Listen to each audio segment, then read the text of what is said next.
Bienvenidos y bienvenidas nuevamente a otro espacio de Sin Trincheras, ese programa que busca o intenta hacer una conversación con distintas dirigentes de la política y tratando de crear un clima donde pueda haber confesiones, sinceridades que no son lo habitual de la vida política.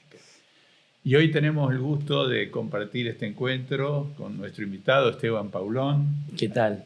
¿Cómo andás, Ariel? Muy bien, estoy agradecido por que estés acá con nosotros. Gracias a vos.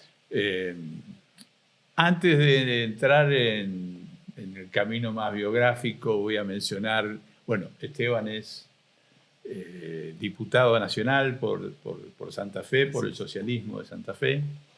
¿Es tu primer cargo legislativo? Sí, primer candidatura. Tu primer candidatura. 30 años de militancia. Elección, sí, primera elección, sí. Y bueno, él es estás en la comisión de Mujeres, Género y Diversidad como vicepresidente. Como vicepresidente. Sí. Soy secretario general del partido a nivel nacional en este momento. Fui electo ahora en la elección que tuvimos a mediados de año. Y en el Parlamento soy vicepresidente de la Comisión de Mujeres y estoy en como 10, 12, que ya perdí la cuenta porque me van metiendo en comisiones muchas veces porque soy el que está más en Buenos Aires del bloque, entonces claro. Dice, alguien no puede venir, puedes reemplazar y bueno, vas quedando, así que... ¿Formás parte de otras comisiones? Claro, sí. En general, cada diputado está en 5 o 6 comisiones. En mi caso, como estoy bastante... Primero que somos 2 socialistas solamente, que la distribución de comisiones se hace en el marco del bloque más grande que conformamos Encuentro Federal, que es el bloque popularmente denominado bloque de Pichetto. Ahí, nada, fuimos viendo cómo participar en distintas comisiones. En general, cada diputado o diputada está en 6, 7 comisiones. Muchas veces otros compañeros del bloque o compañeras del bloque por ahí son de las provincias, no todas las semanas vienen, el Congreso funciona bastante irregularmente. Entonces me ha ido tocando reemplazar en otras comisiones que no eran las mías originales y fui quedando, o sea, como que después no me sacaron. Así que amplié. Que muchas son interesantes porque una de las que se me transfirió fue transporte, por ejemplo, y si bien no funcionó mucho en el año, tuvimos el debate de Aerolíneas Argentinas, un debate súper interesante para dar, y el debate de los subsidios al transporte en el interior del país, que es un tema que como santafesino, rosarino, nos interpela mucho la distribución de esos subsidios. Así que a veces también son ventanas de oportunidad de poder estar en debates interesantes que originalmente no hubiera estado porque hay que priorizar obviamente y yo estoy en educación, en derechos humanos, género, industria, Mercosur, esas son mis originales. Y después fui incorporando cultura, esta de transporte, peticiones, poderes y reglamentos, que es la de funcionamiento interno del Congreso, que también esa la tengo heredada y me tocó discutir el tema de la visita de los represores de Ezeiza, que se discutió en esa comisión, y el régimen de los decretos de necesidad y urgencia también. Así que fue como que se fueron dando también oportunidades de ser parte de los debates una que se dieron en el Congreso. Sí, obviamente, sí, claro. Sí. Bueno, después has participado en el campo de los derechos de la comunidad LGTBI, digamos. Así es. Tenés una trayectoria muy rica, muy variada. No sé si has sido presidente. Sí, fui presidente fundador con María Rashid y otras compañeras y compañeros de la Federación LGBT en 2005. En 2007 asumí como secretario general de la Federación para acompañar a María en todo el proceso de matrimonio igualitario. Yo ahí... Participaste, ¿no? Sí, claro. Había venido a trabajar... Bueno, de hecho, el primer proyecto en 2005 lo presenta Eduardo Di Polina del Partido Socialista, proyecto que Eduardo nos propuso a la Federación cuando había salido en España y dice, che, no nos animamos a impulsarlo. Y después en 2007, cuando Eduardo vuelve a la provincia de Santa Fe como diputado provincial, lo retoma Silvia Asburger. En ese año me llama a trabajar con ella Silvia como secretario del bloque del Partido Socialista, 2007-2009. En ese momento yo era tesorero de la Federación, de los cargos en las asociaciones civiles un poco más deslucidos, porque nunca hay plata y todos te piden plata. Claro. Y aparte hay que hacer el balance y todo, no es tan fácil. Y cuando me vengo a trabajar a Buenos Aires y prácticamente a vivir varios días de la semana acá, nada, con María conversamos, bueno, ¿por qué no crear una secretaría general y hacer un vínculo? En mi caso era con todos los sectores de la oposición, que en ese momento, como en este, era muy amplia, muy diversa y muy variada, porque en ese momento en la oposición estaba desde Nuevo Encuentro de Sabatella y el socialismo, estoy hablando 2007-2008, a el radicalismo, la coalición cívica, el peronismo federal de Narváez. Bueno, el grupo A era un aquelarre raro. Después los distintos actores fuimos partiendo hacia distintos lugares y bueno, yo hacía una articulación de diálogo con todo ese espacio opositor y María se vinculaba más con el oficialismo. Entonces, medio como que hacíamos ese trabajo. Obviamente que fui parte tanto de Matrimonio Igualitario como de Identidad de Género, y en 2010 asumo la presidencia de la Federación por 5 años. Exactamente. ¿Y fuiste consultor también de las Naciones Unidas? Trabajé, mi último trabajo fue como consultor, aparte de coordinar un proyecto internacional de equidad y diversidad en empresas y en organizaciones con una fundación norteamericana. También estaba trabajando como consultor para Naciones Unidas en el Cono Sur, en temas de derechos de LGTB. Y bueno, es parte de mi agenda también, ¿no? Aparte de esas comisiones, estoy en varias redes internacionales de los temas LGBT y a su vez coordino ya a nivel partidario lo que se llama Alianza Progresista de las Américas, que es el capítulo americano de la Alianza Progresista Global, que es la red de los partidos socialistas, socialdemócratas, es la heredera de la Internacional Socialista, donde bueno, somos más de 150 partidos socialistas y socialdemócratas de todo el mundo, incluyendo los principales partidos europeos, muchos de ellos en el gobierno, hoy en países europeos, y acá en la región en Sudamérica, el PT de Brasil, el Partido Socialista de Uruguay, el País Solidario de Paraguay, nosotros en Argentina, bueno, los partidos socialistas y por la democracia de Chile, así que bueno, muy variada mi agenda. Podríamos decir que sos uno de nuestros máximos representantes de la cultura woke. Total. Claro, yo soy el enemigo perfecto, socialista, claro, maricón, todo. Mi ley ahí tiene. Ahorra tiempo. Claro, casi no te queda ninguna de las pocas virtudes que ellos no valoran, digamos, sí. ¿No? Ninguna. Sí, creo que si algo me enseñó el partido, yo en realidad me sumo a los 15 años al Partido Socialista. Y a los 20, cuando salgo del closet y me asumo como un varón gay, me meto también en el colectivo. Primero en el colectivo solo, me había ido un poco del partido, después volví al partido y concilié las dos agendas. Pero nada, el Partido Socialista, que es un partido socialdemócrata, de chiquito a mí me enseñó a abrazar la sociedad democrática. Y eso que ellos llaman la cultura woke es la sociedad democrática, es la sociedad de la diversidad, la sociedad de la tolerancia, la sociedad de la pluralidad de voces, la sociedad donde uno puede opinar sin miedo a la represalia, donde se han ido ampliando libertades individuales, donde ese avance que ellos ven como un retroceso porque aleja a la sociedad del modelo Dios, patria, familia y propiedad, nosotros lo vemos como un avance. O sea que digamos, yo diría que más que la cultura woke es la cultura democrática la que pone en cuestión Javier Milei. Y a mí, por mi formación política, no podría estar en otro lado que no sea cualquier movimiento colectivo o partido que abrace obviamente la sociedad democrática, pero aparte, como en lo personal, que es político, también me atraviesa un tema con mi orientación sexual, bueno, sumo también esa agenda en primera persona. Obviamente.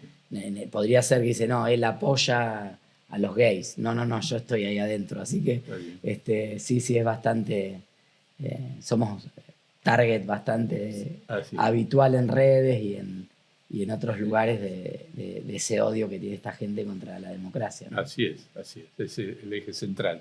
Bueno, y entre otras de tus virtudes es tu juventud, digamos, en términos políticos. No tanto. Pero en política sí. Claro. Dice Biden tenía 80 y pico, bueno, yo con 46 voy bien. Exactamente. Y bueno, además naciste en el 78, digamos, en plena dictadura. Total. Y contame el clima hasta ahora. Voy a confesar algo, a ver, además en los reportajes están. Nadie, y no te obligo, nadie me ha hablado de internas familiares.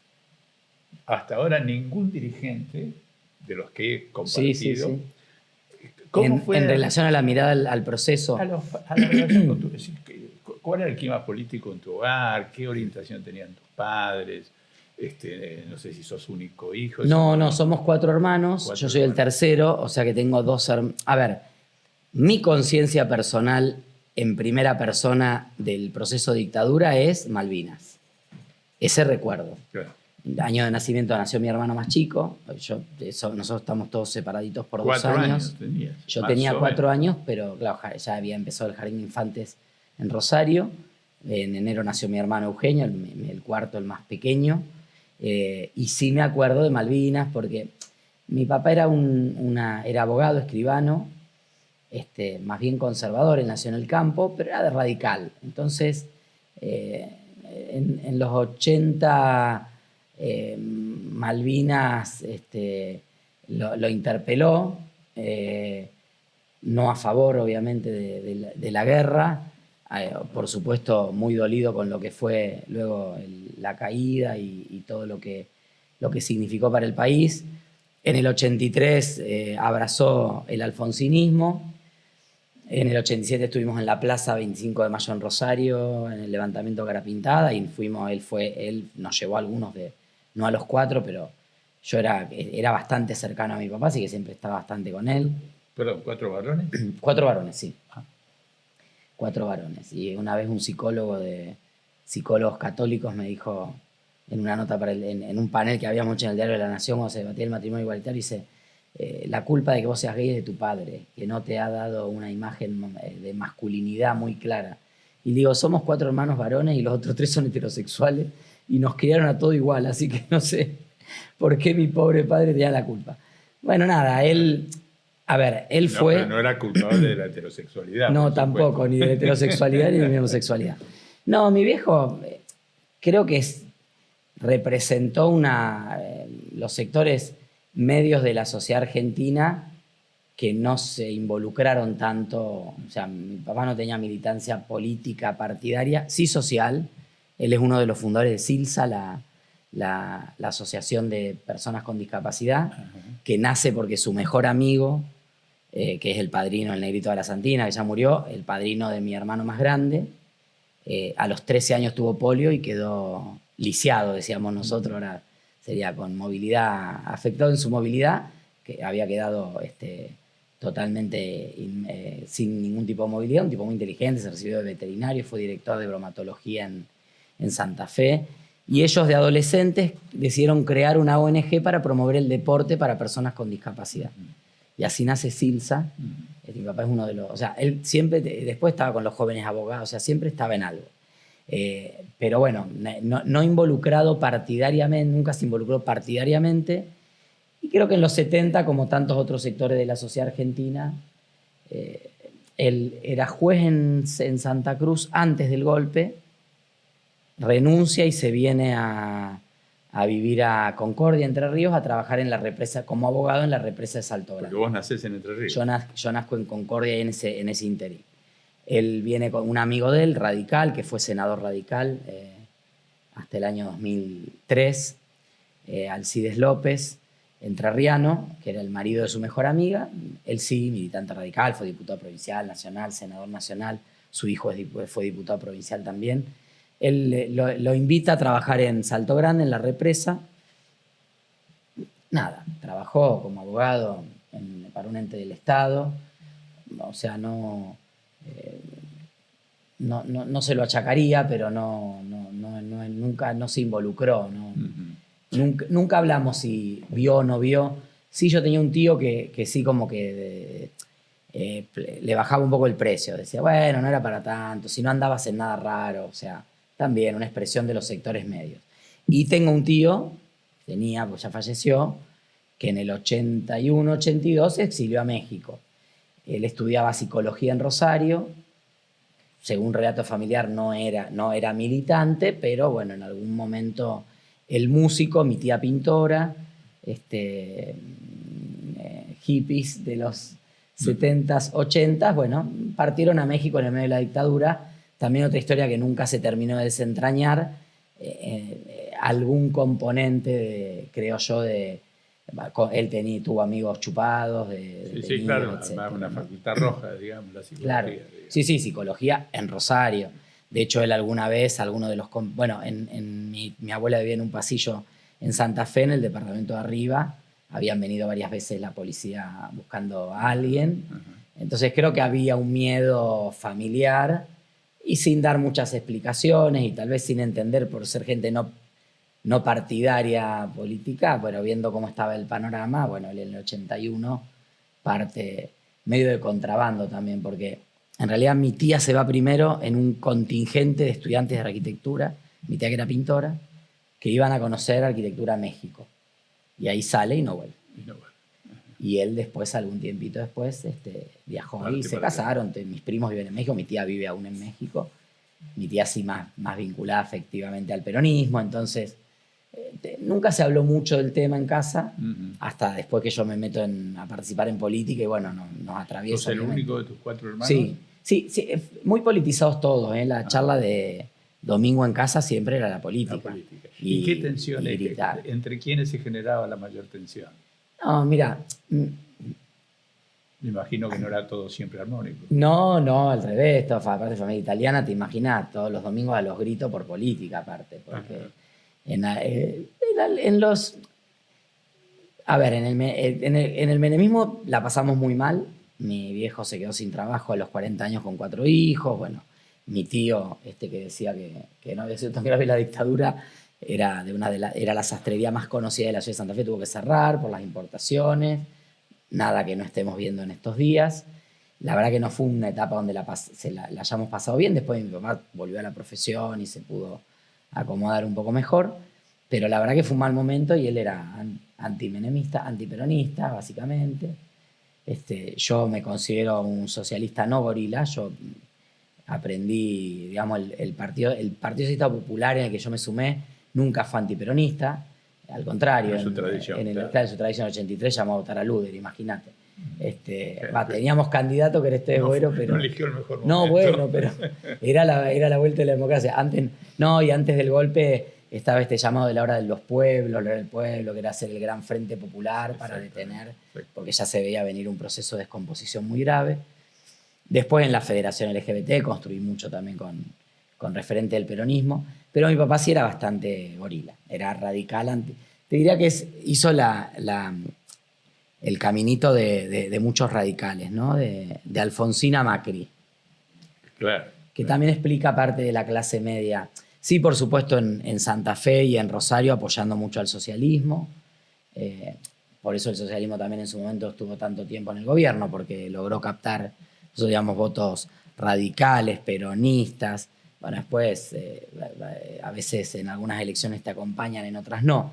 Pero bueno, él a nivel local nunca había mayores inconvenientes y aparte él se llevaba bien, participaba mucho de la vida social de la ciudad, entonces se llevaba bien se conocía con Wiener, con Mónica Fein, con Bonfatti, con Zabalza, con todo, siempre. Ellos se acuerdan, yo militaba en el partido y no mezclaba, no me enteraba qué hacía él ahí, pero claro, sí se conocía porque iba a los eventos y él siempre estaba participando en varias cosas. Pero las tensiones lógicas también generacionales. ¿Y la política de tu mamá era cuidar la armonía familiar? No sé, mi vieja cuidar la casa. Cuidar la casa, porque cuidaba 5.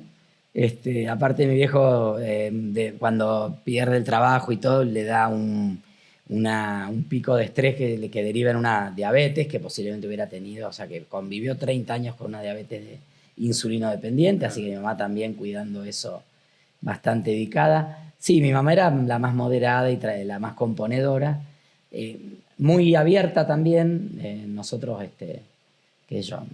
recuerdo para los 80, los 90 no era tan fácil, pero hablar de sexualidad, hablar de estar a favor del aborto, o sea, católica, nosotros era familia católica, misa los domingos, yo fui monaguillo hasta los 16 años, hasta que entré al socialismo y me llevaron al camino de la perdición, pero hasta fui padrino de confirmación de mi hermano soy padrino de confirmación de mi hermano más chico. Después ninguno de los 4 siguió el camino de ir a la iglesia, pero mi mamá, mi abuela y mi papá hasta sus últimos días todos a la iglesia. ¿Y tu acercamiento al socialismo generó alguna No, incomodidad? no porque yo era un chico muy introvertido, muy tímido, muy de estar en casa. Yo digo medio en broma que era el estereotipo que abajo de la pollera de mamá siempre, que un poco a veces yo hoy lo veo en perspectiva, ¿no? Sí, Porque ajá. salí del closet a los 20, Sí. pero nada, tengo claro que a los 12, 13 me pasaba lo mismo y era consciente y no lo quería ver o no lo procesaba. Entonces siempre encontramos, muchas veces encontramos los gays en las figuras femeninas del hogar, que son las que cuidan. Sí, un plano identificatorio. Sí, y aparte un lugar seguro. Así. Entonces, que yo, 14, 15 años yo no salía a bailar, no volvía borracho, los viernes a la noche me iba a comer con mi abuela y me quedaba a dormir y iba a cuidarla a mi abuela, o sea, cosa que no hace un chico de 14, que es muy deseable, que cuidemos entre todos, pero que mi familia lo veía como algo como bicho raro. Ajá. Entonces cuando empecé a ir al partido y de golpe empiezo a salir porque los chicos del partido van a tomar algo, o vamos al cumpleaños de uno, o nos vamos de viaje a tal lado, me mandaban a afiliar a no sé dónde, bueno, era como que un alivio, ¿no? Decir, bueno, ahí va este chico. Y en ese caudal, no era tan raro. En ese caudal de política, digamos, que vos transmitías a tu familia, tenía dos cosas, El Salvador y turismo. Porque era lo único, a ver, turismo. ¿Por qué elegiste El Salvador? Sí, no, en realidad yo fui a la universidad pública en Rosario, hice 2 años de comunicación social. Yo empecé muy joven en el partido, entonces cuando entro a la facultad por vocación, porque me gustaba comunicación, de hecho mi primera actividad fuera del entorno de mi hogar fue ir a un taller de radio y teníamos un programa de radio todos los domingos a la 1 de la tarde. En un momento yo dejé de almorzar los domingos con mi familia, que era el almuerzo familiar, porque tenía programa de radio. De 1 a 2 y media conducía con una chica amiga, conducíamos un programa para jóvenes que hacía la municipalidad de Rosario, ya 15, 16 años, y estábamos en una radio tele, una radio en su momento muy conocida en Rosario, se escuchaba mucho, sobre todo en el ambiente progre, y nosotros hacíamos el programa ese, entonces mi vocación era la comunicación. Después, como estaba tan metido en la política y yo rápido me nombraron secretario de la juventud del partido y me mandaban a la Internacional Socialista, a este lado, al otro, no sé dónde, dije, no, yo ahora me voy a dedicar a la política, me voy a estudiar ciencia política. Error. Estudien lo que quieran, lo que les guste. Si te gusta ciencia política, estudia ciencia política, pero no es ciencia política para hacer política. Y no me gustó. Hice 1 año, conocí mucha gente interesante, que hoy está en la política también, pero no me gustó mucho, así que dejé. Y en el momento que yo salgo del closet, hay todo un tema vocacional, de proyecto de vida. Mi hermano que estaba sin trabajo me dice, vámonos a vivir a Australia. Siempre en mi casa estaba esa fantasía, porque somos familia inmigrante. Decir, bueno, volver. Mi papá en los 90, cuando era, ¿te acuerdas que en la época de Menem, en una época todos iban a trabajar a las heladerías a Italia? Que había un boom de gente que se iba a Italia a trabajar heladerías por temporada. ¿Vos sabés que no lo recuerdo? Era, por lo menos en los sectores ahí en Rosario, impresionante. Ir a trabajar a heladerías. Sí, y empezaba el tema de los pasaportes italianos. Entonces mi viejo, como en el 91, 92, ya nos dio el pasaporte italiano, como en una herramienta. Entonces estaba la LEVA, que es como un servicio militar que se hace en Italia, de entre los 18 y los 21, que puede ser social, que te pagan. Entonces era, bueno, si me voy a Italia y me presento en el municipio, puedo hacer la LEVA, en el servicio social. Mi hermano estaba con esa idea. Nada, era todo un caos. Y en el medio, como me gusta viajar y bueno, tengo la posibilidad de viajar y disfrutar eso, digo, bueno, me gusta la historia, me gusta el arte, me gusta la historia del arte, me gusta... Combina turismo, turismo. Mucho. Y la única que lo daba era El Salvador. Pública en Rosario y recién ahora. Hubo 2014, yo me recibí en 2004, 2005, 2003. 2001, 2002, 2003 me recibí de técnico y 2005 de licenciado en turismo. Entonces, no fue una opción. Y en Rosario era el instituto terciario donde yo había estudiado, que era un terciario común, en otro horario, con 3 profesores que venían de Buenos Aires y el resto eran los profesores que teníamos nosotros acá. Bien. O sea que no era... no es que me vine a Buenos Aires a estudiar a El Salvador, sino que era un convenio. Y de hecho creo que nosotros somos la primer corte de esa licenciatura y yo soy el segundo graduado. Porque rendimos con otra compañera, pero pasó ella primero. ¿Y llegaste laboralmente a tener alguna actividad? No, nunca. No. De ratos era también con este hermano que nos íbamos a ir a vivir afuera, que él también le encanta, él estudió, empezó a estudiar turismo, él trabajaba acá en Buenos Aires, vivía en Buenos Aires, pero después dejó. Estaba siempre la idea de poner una agencia de viaje. Después con el tema LGBT también hay, porque hay turismo, porque que es cierto, hay gente que trabaja mucho este tema. Yo me dediqué ya a otro palo y es muy difícil meterse. Sí, obviamente que conozco, sé, me meto, el sector me interesa, me parece que económicamente aporta mucho, me interesa también por hobby. Siempre estoy al día, hablo, me veo con mis compañeros de facultad, que muchos trabajan en agencias o en hoteles o en aerolíneas. Nada, me voy enterando de cómo viene la mano, pero no, yo al final no lo ejercí. Por ahora postergaste tu diálogo con Scioli, digo. No, sí, está suspendido. Están un poco suspendidos. Suspendido. Bueno, antes de mencionar algunas cosas, Esteban, dos preguntas. Viste que el Frente Rosario Sin Miedo, creo que en octubre hizo una convocatoria, digamos.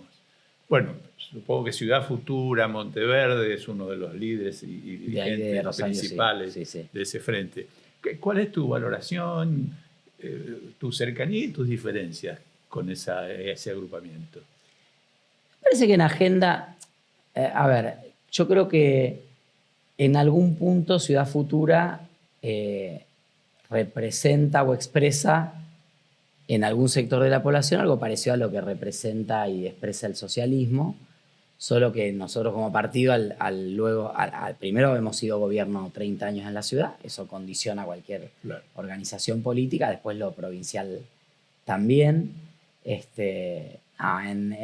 los temas, en muchos temas y en muchas miradas tenemos cosas compartidas. Sí, coincidencias. Creo que hay una diferencia en la estrategia política, coyuntural, de cómo se dan las construcciones políticas. Habrá que ver acá en adelante para dónde va todo, ¿no? Pero en su momento, para nosotros como espacio político, la construcción con cierto sector del kirchnerismo es difícil. No lo digo por Ciudad Futura, digo también, pero Ciudad Futura armó en Rosario con algunos sectores.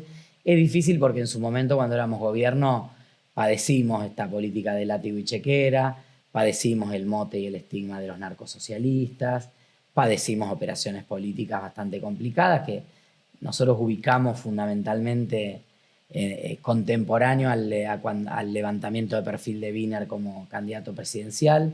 Yo creo que ahí el kirchnerismo vio una opción política que ocupaba el mismo espacio ideológico de un progresismo moderno, capitalista, pero digamos, anclado en los derechos humanos, los derechos de las minorías, pero con una experiencia de gestión de otro tipo en Santa Fe, con algunas marcas que digamos, aún hoy persisten, el tema de la cuestión de la salud pública, o sea, como con focos en ciertos temas, y lo habrán visto como un riesgo electoral potencial. Bueno, la elección, por supuesto, Cristina ganó caminando. Sí, por supuesto.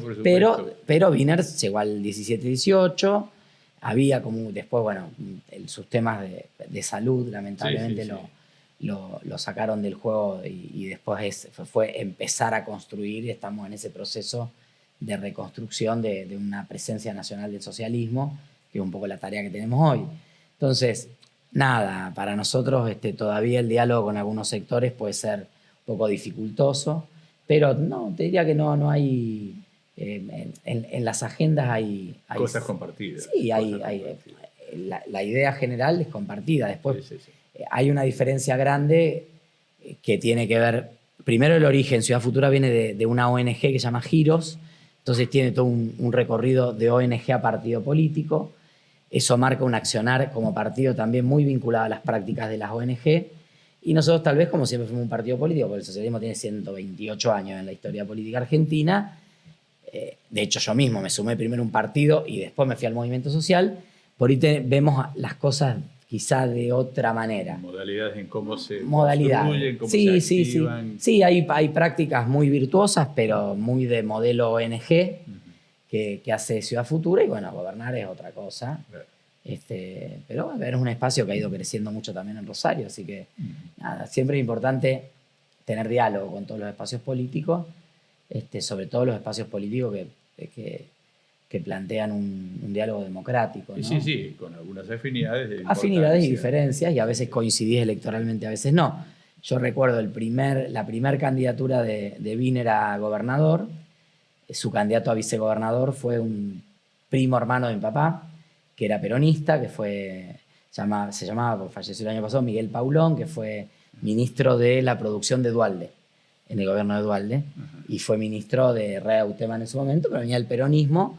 Bueno, esa primera candidatura de Wiener y todo un primer espacio del Frente Progresista Cívico y Social se construyó con mucha amplitud. Sí, sí, sí. Prácticamente salvo el menemismo residual, que era Reutemann, muchos otros sectores apoyaron ese proceso. Sin entrar a evaluar ahora o meternos en por qué se cayó la transversalidad de Néstor del 2003 como intención política, Wiener estaba en un lazo. Hay un tema que es importante, me parece, saldar en algún momento, porque yo leo muchos análisis que plantean, bueno, cómo copiamos el Frente Amplio de Uruguay, etc. Nosotros planteamos muchas veces diálogo y la transversalidad de Néstor se planteaba en esos términos asimétricos. Y el peronismo tiene una vocación hegemónica. De hecho, muchos de los pequeños partidos que han ido abrevando en el kirchnerismo a lo largo de los 20 años ya que tiene la experiencia kirchnerista, de 2003, 2004 hasta acá, un poquito más de 20 años, sostienen muchas veces hasta una identidad porque suma mostrar que hay mucho, pero en realidad en el funcionamiento cotidiano el movimiento, la parte más grande del movimiento cuando construye diluye muchas de esas identidades. Y creo que el desafío para la construcción de cualquier espacio de concertación hacia adelante, digo en el progresismo, después los otros que vean cómo resuelven en asaditos sus temas, pero en el progresismo es ver cómo moderamos un poco las asimetrías. No, yo comparto. Porque también para el Partido Socialista, nosotros tenemos compañeros del Partido Socialista que han ido al kirchnerismo. Y bueno, con el tiempo, durante un tiempo tuvieron lugares, cuando hay eso de gobierno del kirchnerismo te llaman para algún cargo en la amplia distribución política, pero perdés vocación e identidad de tu propia existencia. Pero vos te estás metiendo en por qué se terminó disolviendo ese proyecto inicial. Posiblemente, digamos, claro. ¿no? Sí, Esos son los motivos.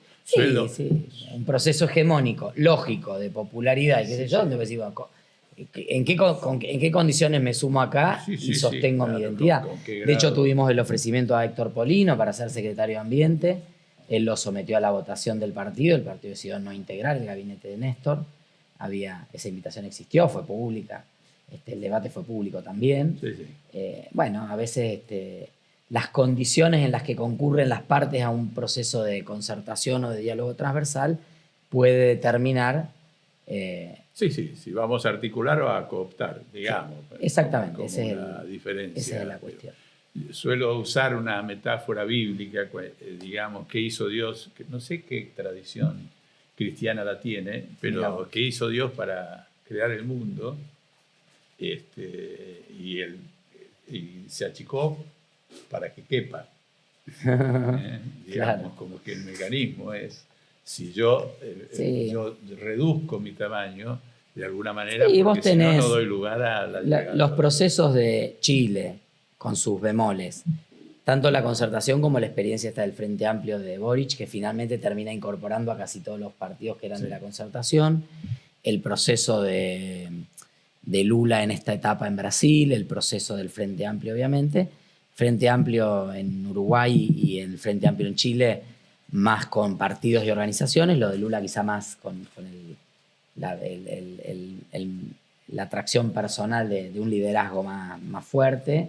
Lo otro es más de partido, ¿viste? El Yamandú del partido del MPP, que es el partido del PP Mujica, pero el MPP es un partido, tiene territorio, el otro, el Nuevo Espacio, tiene territorio, el Partido Socialista tiene territorio, el otro, y hoy en Chile pasa lo mismo. Entonces, ahí tenés como una confluencia de sectores que después obviamente disputás las mayorías. No, por supuesto. Pero en un marco común. Después en lo que es la agenda, bueno, hay agendas que en los 90 el socialismo impulsaba y el peronismo no, y que el kirchnerismo las toma. Hay agendas nuevas que el kirchnerismo pone muy en primera mano, y hay una decisión política de empujar algunos temas. O sea, digo, nosotros presentamos el primer proyecto de matrimonio igualitario y no lo firmó ningún peronista en 2005. Bueno, yo desde adentro sé que había conversaciones con otras organizaciones por el proyecto de la unión civil, etcétera, pero entonces era como que, bueno, matrimonio no lo vamos a apoyar. Ahora después, en el momento que ese debate corrió, hubo una decisión política de llevarse 3 senadoras a China y mandar a uno a no sé dónde para que la ley salga. Entonces, por supuesto que esas decisiones políticas se valoran, porque también son las que hacen la diferencia de llegar o no llegar en algún momento cuando estás en un proceso iniciado. Pero, o sea, que te diría que en agendas y en temas compartimos mucho. Compartimos mucho más con el peronismo tal vez que con otros sectores. Hay una pretensión hegemónica de un partido que es un movimiento, claro, que es lógica, claro, que es su historia. Sí. Entonces, bueno, a ver, eso dificulta muchas veces una construcción común, donde la simetría es muy grande. Yo como en general diferencio lo hegemónico del hegemonismo, porque yo a lo hegemónico lo traduzco como liderazgo democrático, al hegemonismo como el abuso, digamos, de esa intención. Si bien esta pregunta da para una mesa y me parece interesante para intercambiar, decime, ¿qué es para vos el progresismo? Y si podés hablarme de cuál es su debilidad. El progresismo creo que es lo que te decía antes, creo que es la construcción de la sociedad democrática intentando o promoviendo un avance en todos los aspectos de la sociedad, sean en derechos, sean en la cuestión de los derechos o los valores, en la cuestión de la economía. Hacia una sociedad más abierta, más genuinamente libre. Yo creo que está muy vaciada de contenido y vapuleada la palabra libertad. O sea, libertad fue la lucha contra el fascismo, libertad fue recuperar la democracia del 83, libertad fue conquistar el matrimonio igualitario para que cada persona pueda amar a quien quiera amar y pueda tener los mismos derechos. No es libertad la práctica de este gobierno en ningún aspecto.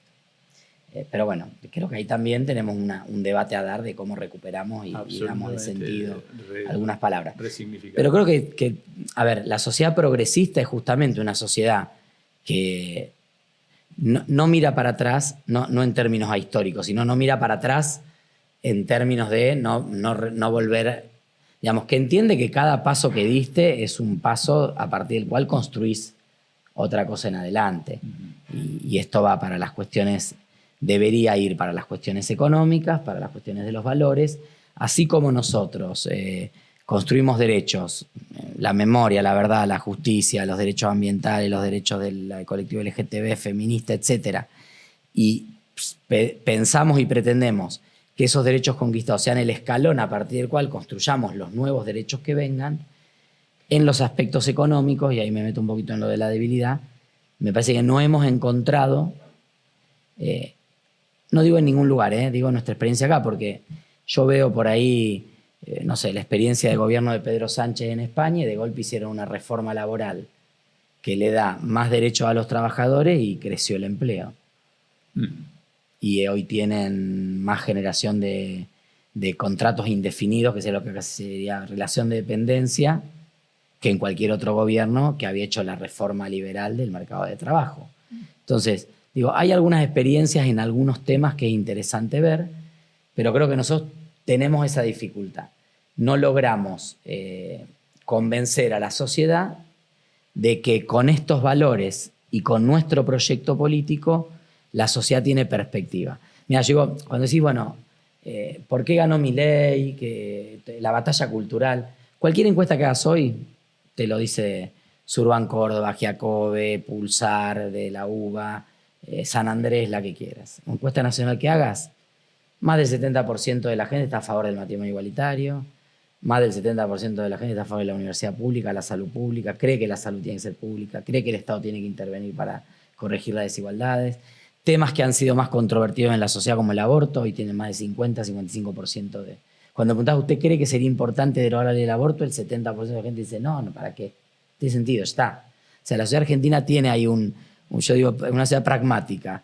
Debate, se enoja, somos gritones, vamos a la plaza, hacemos plaza a favor, plaza en contra, debate, nos puteamos, nos peleamos en la mesa de domingo, se aprobó, listo, otra cosa. O sea, acá no quedamos enganchados con que el matrimonio igualitario y una lucha, como en otros países. En España fue a la corte, estuvo 5 años en ascuas para ver qué pasaba.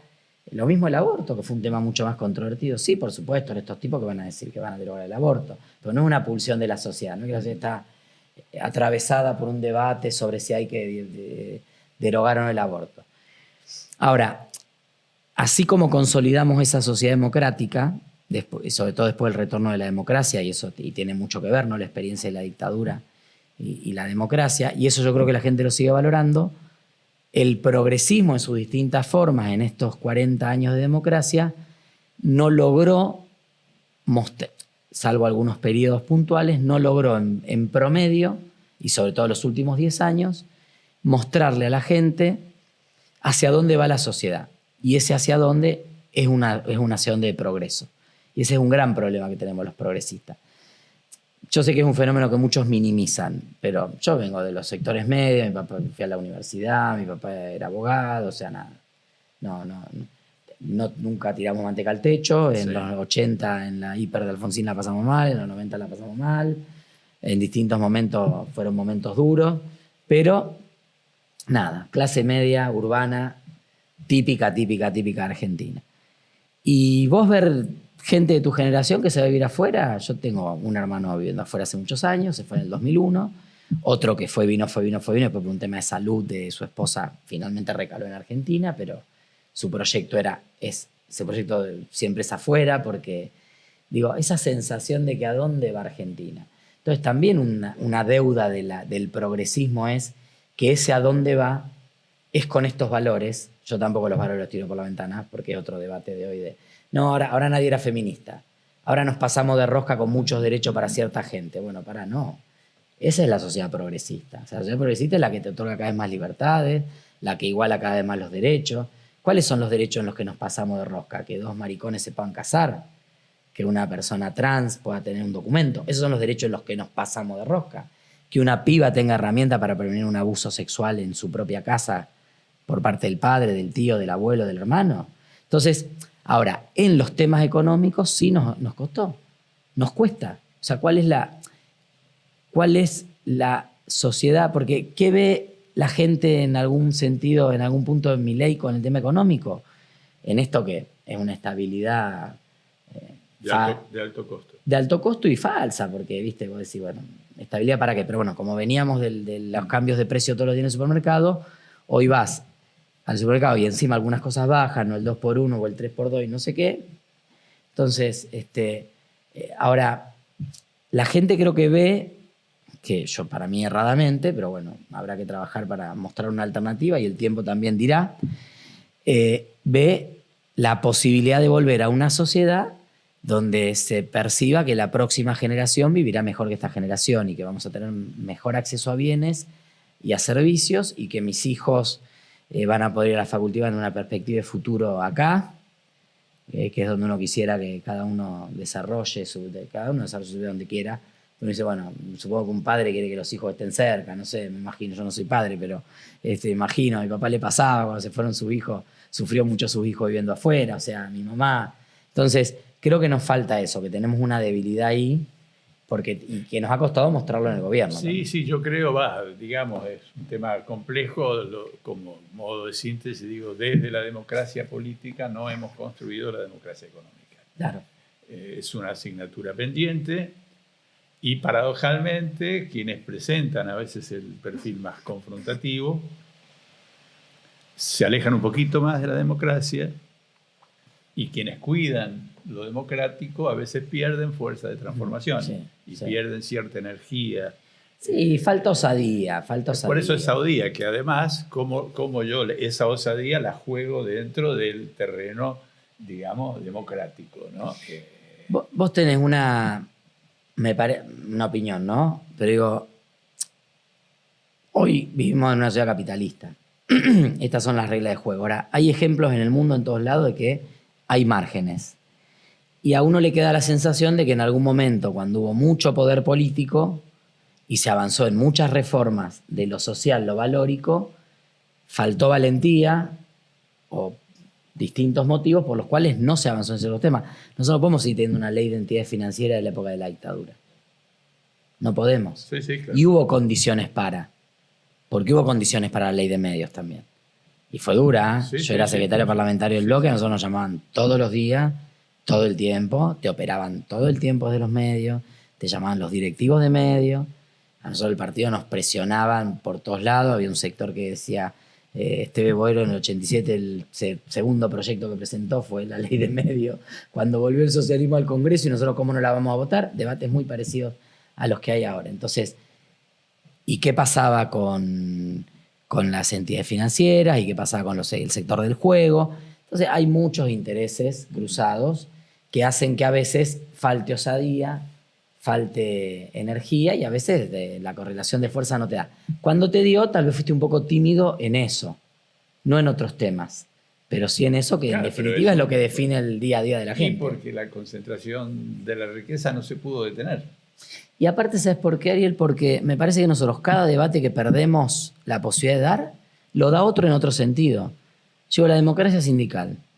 Una sociedad democrática debería ser... Todos deberíamos estar a favor de la democracia sindical. Claro, te lo agarra la derecha y el debate de la democracia sindical es sacarle la cuota a los sindicatos y que Moyano no se pueda reelegir. Tiene nombre, apellido y si Hugo Moyano que no se reelija, una pavada. Entonces, bueno, ¿qué es la democracia sindical? ¿Cómo trabajamos para generar la democracia sindical? ¿Estamos de acuerdo?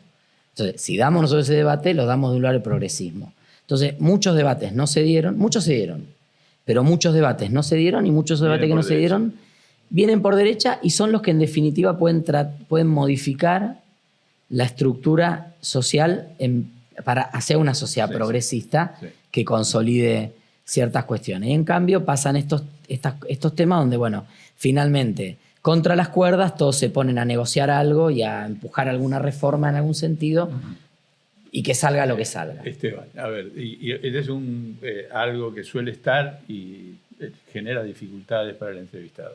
El pecado político cometido. Porque quiero hacerte una aclaración. ¿Cuál crees que pudo haber sido un pecado de tu actividad política con la premisa de que uno aprende del pecado? Sí. Porque siempre se ha utilizado que yo aprendo, pero no se menciona el pecado.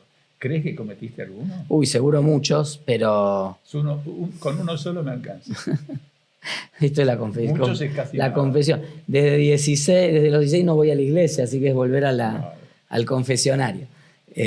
Algo que no harías y que lo hiciste. No, en un momento me enganché mucho en una cuestión interna del partido y no me perdí de ver de cerca y de poder participar en un proceso que hoy considero virtuoso que tuvo el partido en todo lo que fue el proceso Santa Fe. Yo estaba había una interna muy Santa Fe, el resto del mundo, y yo estaba en el equipo resto del mundo, y entonces todo el proceso de la gobernación de Wiener, Bonfatti, nos parecía, la menospreciamos mucho, la vimos muy de lejos. Subestimaron la subestimamos y yo creo que yo como militante político me perdí la posibilidad de haber sido parte de ciertos debates. Obviamente de todos se sacan aprendizajes. Voy a una que a mí me queda, digamos, como inquietud, que es la elección del 23. Es del 23. Ustedes sacan... ustedes van con Hacemos Unidos. Con Schiaretti, sí. Exactamente, sacan el 6,73. Sí. El 6,73 se hubiera impedido el triunfo de Milei. ¿Sí? Desde mi mirada, ese sería un pecado político porque posibilitó una de las cosas graves para mi gusto que tiene la política hoy, que es el triunfo de Milei. Yo creo que te digo como experiencia, nosotros en Santa Fe sacamos el 10 y eso posibilitó que yo acceda a la banca. En mi experiencia, mucho de ese voto no iba a Sergio Massa. No es un 6% de voto que iba a Sergio Massa. Pero sus propios líderes no llamaban a eso. Pero hoy, a ver, me parece también que hay el grueso del voto no lo arría ningún líder a ningún lado ya. Y yo digo, pues yo No, pero olvídate de arriar. Una cosa es liderar, otra cosa es no, arriar. está bien, ya sé, pero digo, viste, la palabra del líder, había una... A ver, y yo te digo, quizá nosotros en ese momento, por culpa judeo-cristiana, después del 673 salimos a apoyar en el balotaje a Massa. Yo creo que hice más campaña por Massa que los propios de Unión por la Patria, porque la verdad que fueron el periodo entre cuando nosotros anunciamos a los 2-3 días que ya habíamos dicho que con Milei no, y anunciamos afirmativamente el voto a Massa, sin pretensiones de integrar la coalición, planteando que íbamos a hacer oposición, pero preferíamos ser opositores a Massa y no a Milei. Bueno, nada, yo tuve que salir a argumentar ese pedido de voto, recorrí mucho la provincia, di muchas notas, fue diferente a la posición que tuvo el resto de ese espacio político que nunca terminó de decir que apoyaba a Milei, pero el silencio era en ese sentido. Te digo que no, la mayor parte de ese voto, por mucho que hubiera habido un liderazgo de los candidatos que hubieran convocado a votar a Massa, no lo hubieran votado. Había un proceso de desgaste complejo, donde prácticamente la única carta que pudimos jugar con contundencia era la carta democrática, y evidentemente la gente primero come y después piensa en la democracia. La gente que no está politizada, que no es militante, votó por esto decir, bueno, ¿qué democracia? Si acá vas todos los días y los precios aumentan. Sí, hay una inflación galopante. Era un proceso muy difícil. Un milagro la elección que hizo Sergio, ¿no?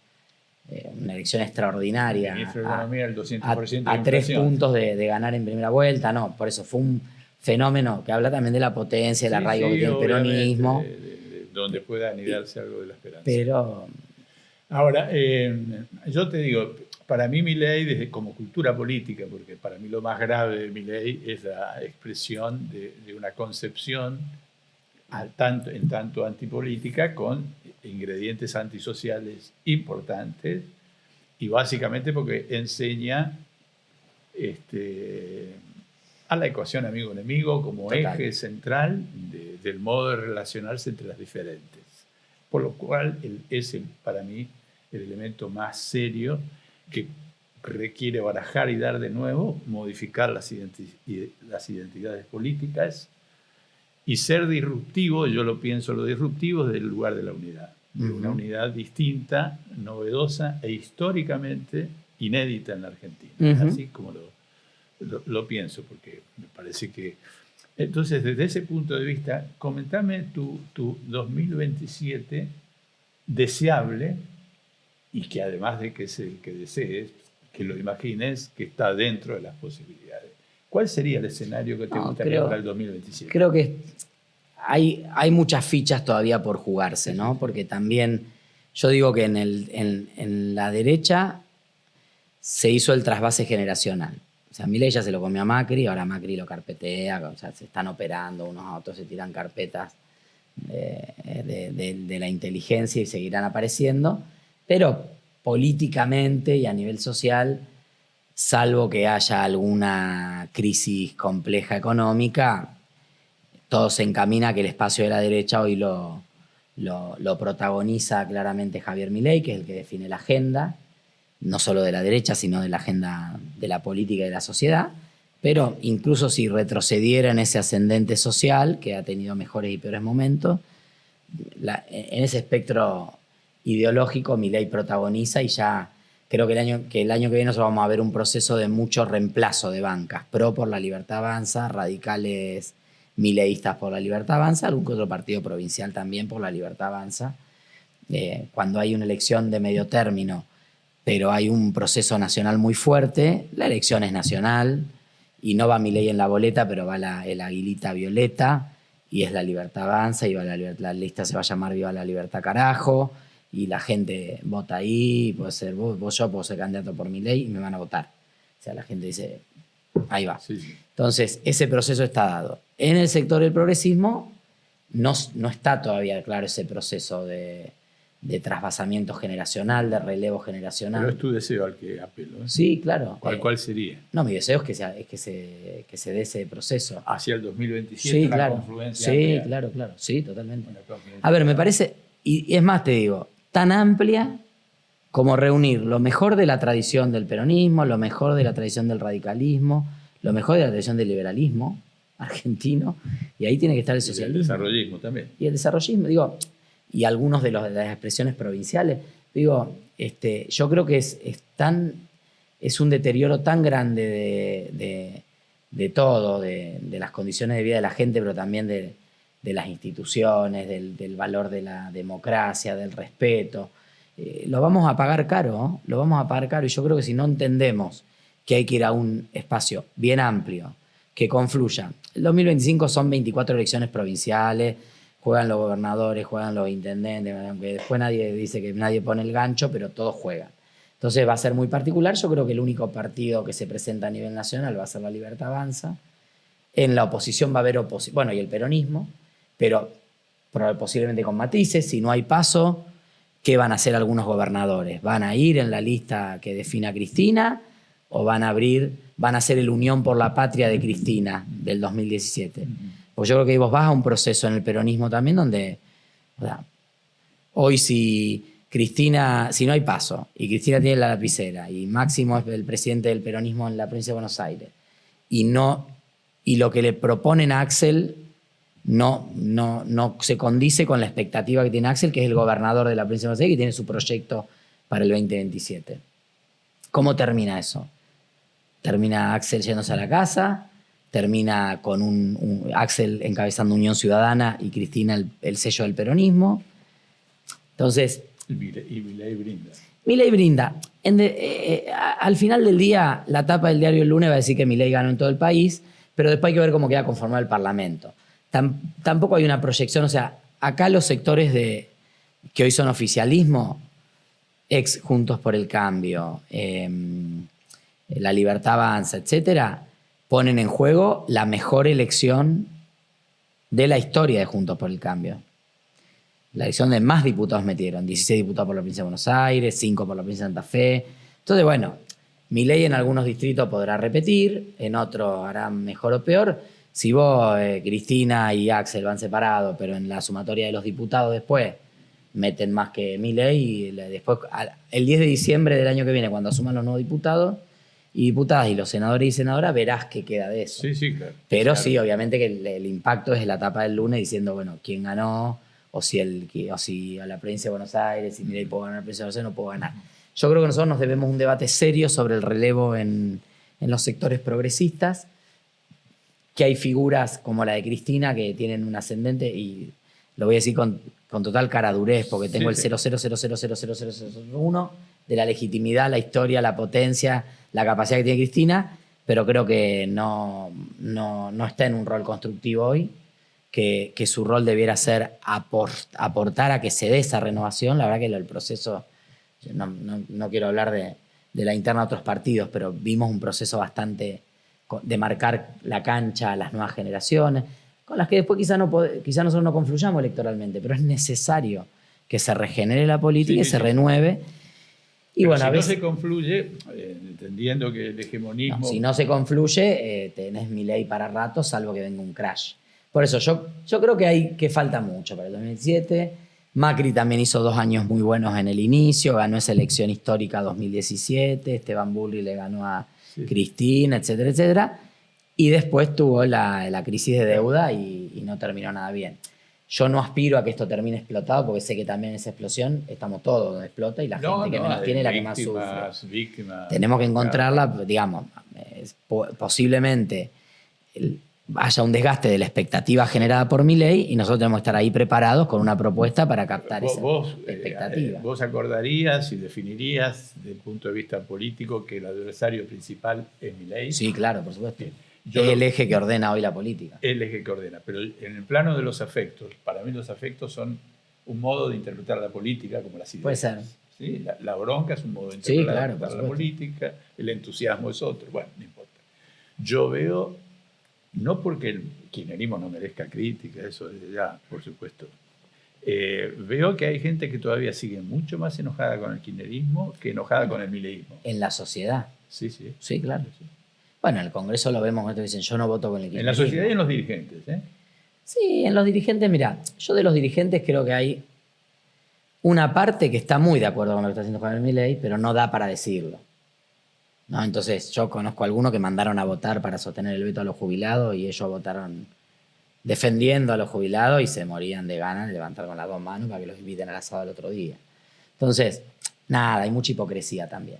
Yo creo que quien piensa bien el país y quiere el país, tiene que hacer un esfuerzo. Después podrás llegar a un acuerdo, tampoco es... No, pero eso es secundario, digamos. Pero el tema es que si mi afectividad... Creo que hay parte de esa bronca con el kirchnerismo, en realidad, es gente que tiene bronca de no haber hecho ellos en su momento el programa de Milei, de no haberse animado.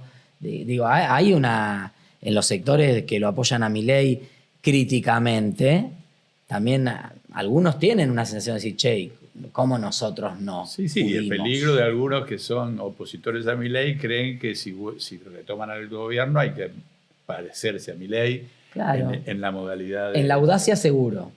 Pero acá no hay audacia sin violencia en Milei, digamos. No, la audacia tiene incluida la violencia. No, digamos, está claro. Está Entonces claro. A veces... Tiene incluida la violencia, pero se animó a dar algunos debates de la política y eso le generó un capital político con el cual hoy nos puede venir a dar lecciones de moral y decir que va a desratizar el Congreso, cuando está más que a la vista que hubo canje de cargos abiertamente admitido. Y después coimas casi abiertamente admitido. O sea, digamos, la práctica más casta de la casta, y él sigue todavía, se le sigue resbalando. O sea, la gente dice, no, pero él no es político. No, pero él es el que manda a pagar una coima para comprar una ley. Bien, o sea que vos en un principio, y esto es... Yo creo que tenemos que ir trabajando, sabiendo que el 2027 es una estación, el 2025 es una estación, donde cada provincia, las realidades que yo, pero hay que empezar a articular los diálogos en distintos lugares para ver a dónde llegamos. Ponele que hubiese un programa común de 10 puntos compartidos. Sí, lo que pasa es que eso no es presidente de los actores tampoco. No, ¿por qué sería? ¿Por qué pensás? Claro. No, hay que armarlo. Hay que armarlo, está bien, pero yo insisto en el tema de la renovación.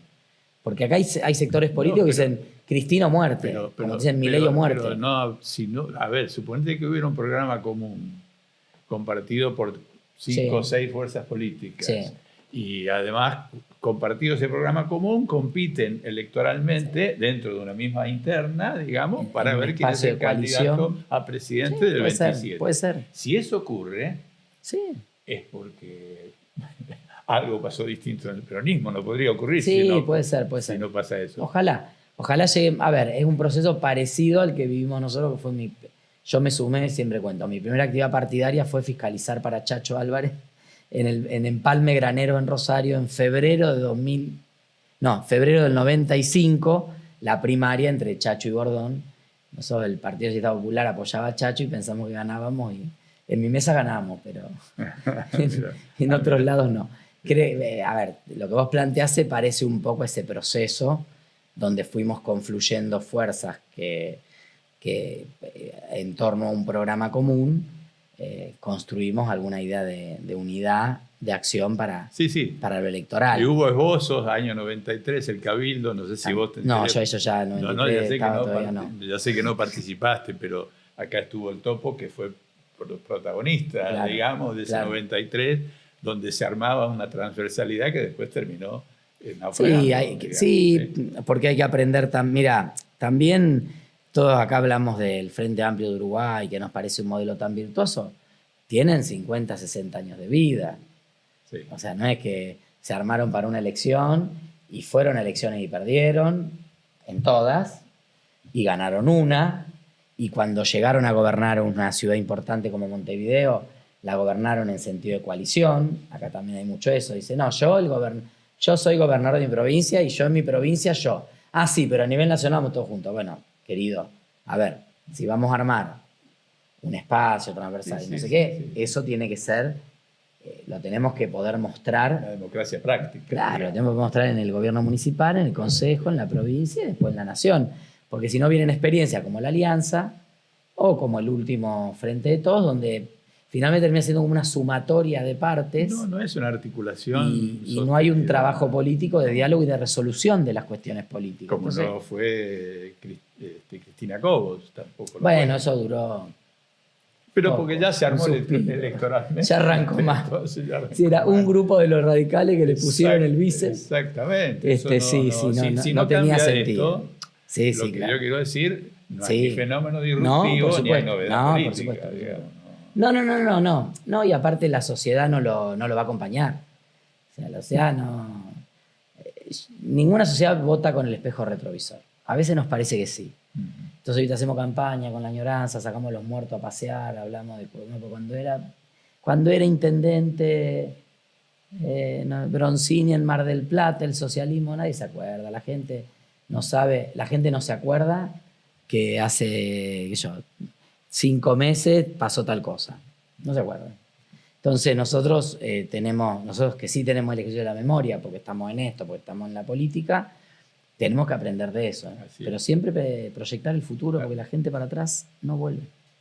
No, la vida no. Puede mejorar o empeorar, pero no vuelve. Pero no vuelve. Bueno, lo que se va, se va. Esteban, te agradezco. ¿Alguna pregunta que quede faltando? No sé. ¿Qué será de nosotros en el futuro? Bueno, dependerá en parte de nosotros. En parte de nosotros también. Parte de nosotros. También, y ser conscientes del rol que nos toca, pero jugarlo. Es que, ¿sabés qué? Creo que hay que actuar. Esto que te planteé y vos compartiste, que el adversario principal es Milei. Sí, claro. No siempre eso está actuado. Sí se puede decir, pero no necesariamente Bueno, actuar. Y ahí creo es que bueno es un ese desafío. punto. Gracias. Gracias a vos. Hola Ariel. Bueno, muchas gracias por invitarme a participar de este programa que espero que pueda tener toda la repercusión que se merece. Así que, bueno, felicitaciones por el lanzamiento de Sin Trincheras y gracias por la oportunidad de dejarme participar. Bueno, yo voy a molestarlos, insistir y ser muy pesado con esta cuestión porque, bueno, la verdad que nos debemos muchísima difusión en la cuestión de puertos, vías navegables, soberanía sobre nuestros ríos, sobre nuestro mar, soberanía en términos generales. Tenemos un gran país, tenemos una república que tiene más de la mitad de su territorio del agua y tenemos una mirada tradicional que nos aleja de ese recurso tan importante. Entre nuestros ríos y nuestro mar tenemos más de 6.000 kilómetros de costa. Tenemos costa que es riquísima, costa que tiene pesca, que tiene minerales, que tiene petróleo, que tiene gas, que tiene mareas, que tiene recursos infinitos. Y bueno, esto que digo, bueno, sí, tenemos la obligación de hacer lo propio. Tenemos la obligación de no solamente plantar una bandera o sembrar una bandera o un escudo en el lugar, sino ejercer la soberanía, ejercer el dominio de esos lugares. Porque el lugar que nosotros dejemos descubierto va a ser ocupado por otros.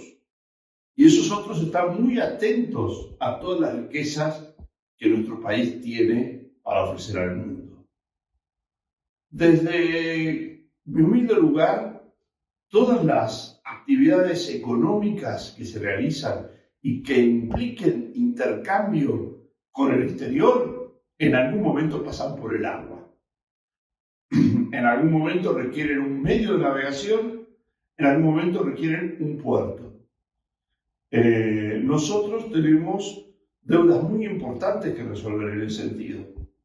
A partir, como dije, de tener 6.000 kilómetros de costa en nuestro país, tenemos un primer problema, que hay 1.500 kilómetros o algo más de costas que son fluviales, que corresponden a nuestro río Paraná y a nuestro Río de la Plata y que no se conectan, no se pueden conectar en forma directa sin pasar por otro país con nuestro mar. Tenemos una isla enorme, la isla de Tierra del Fuego, que tampoco se puede vincular por tierra con nuestro país, sino es atravesando por otro país. O sea, Argentina, con 6.000 kilómetros de costa, es como Suiza o como Bolivia, un país sin salida directa al mar desde su zona núcleo de producción y de desarrollo. Eso es una primera cuestión que tenemos que tener conciencia. Toda esta zona núcleo principal de producción y desarrollo que le estoy mencionando, que vincula fundamentalmente con el río Paraná y con el río de la Plata, para poder salir al mar, hoy en día tiene que hacer un recorrido que lo obliga a pasar por aguas uruguayas. Tiene que pedir permiso a la prefectura uruguaya para pasar. Lo mismo que lo que mencionaba antes, para ir desde Santa Cruz hasta Tierra del Fuego, hay que pasar por territorio chileno. Yo creo que esas cuestiones no son casualidades. Yo creo que esas cuestiones han sido productos de un devenir histórico en donde la lucha por tener actitudes soberanas y la imposición de grandes potencias mundiales, comerciales o nacionales, bueno, han ido determinando y condicionando esto. Y han dado lugar a la situación que tenemos hoy en vigencia. Bueno, lo primero que quería mencionar en esta primera intervención es llamar la atención sobre esta cuestión soberana. Toda la riqueza de este mar y de estos ríos es una riqueza que nosotros consideramos nuestro, lo mismo que podemos considerar nuestras Malvinas, lo mismo podemos considerar al territorio antártico. Pero va a ser nuestro si nosotros ejercemos la soberanía sobre esos lugares, si nosotros hacemos valer nuestros derechos sobre esos lugares. No prohibiendo la participación de empresas extranjeras o de países extranjeros en ese lugar, sino gobernándola. La gobernanza de cómo se manejan esos recursos y la posibilidad que tenemos de extraer de esos recursos lo suficiente como favorecer el desarrollo de otras cuestiones, eso es la soberanía efectiva sobre esas cuestiones. Vamos a seguir hablando un poco más en detalle de los sistemas de navegación y puertos y cómo podemos contribuir a que esto sea efectivamente un resultado favorable para nuestro país. Así que bueno, por ahora los saludo, Ariel, te dejo esta primera intervención y bueno, y próximamente hablaremos de cuestiones más específicas como la importancia que tiene para el país la realización del Canal Magdalena y la consideración de cómo vamos a manejar la navegabilidad de nuestros ríos.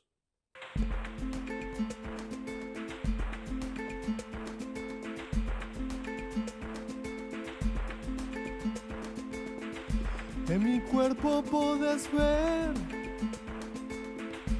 un río que esconde un mar y un mar que guarda un gran motor. Un océano complejo. Una noche de abril, el teléfono sonó y de ahí salió tu voz. Secándome por completo. Me dijo que no iba a hacer falta. Pero al final yo pude ser la guerra y vos. La guerra y vos.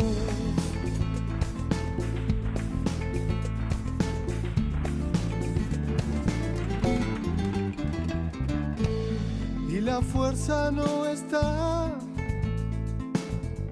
Decidió apagar de a poco su luminaria obsesión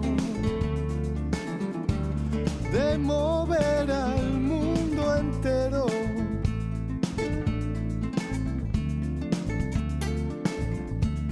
De colonizar tus besos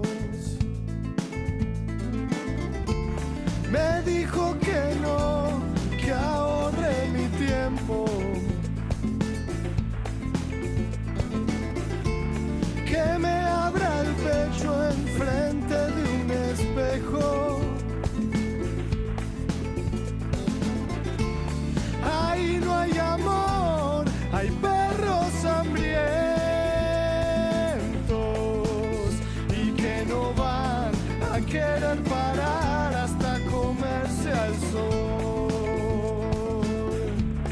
La guerra y vos, la guerra y vos.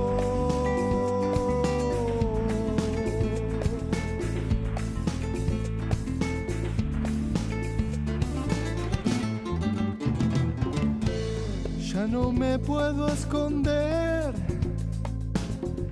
ni en un tercio de tus ojos tu mirada se perdió. Con el humo y la gente me dijo que no iba a hacer falta. Un río de sal envuelto en arena.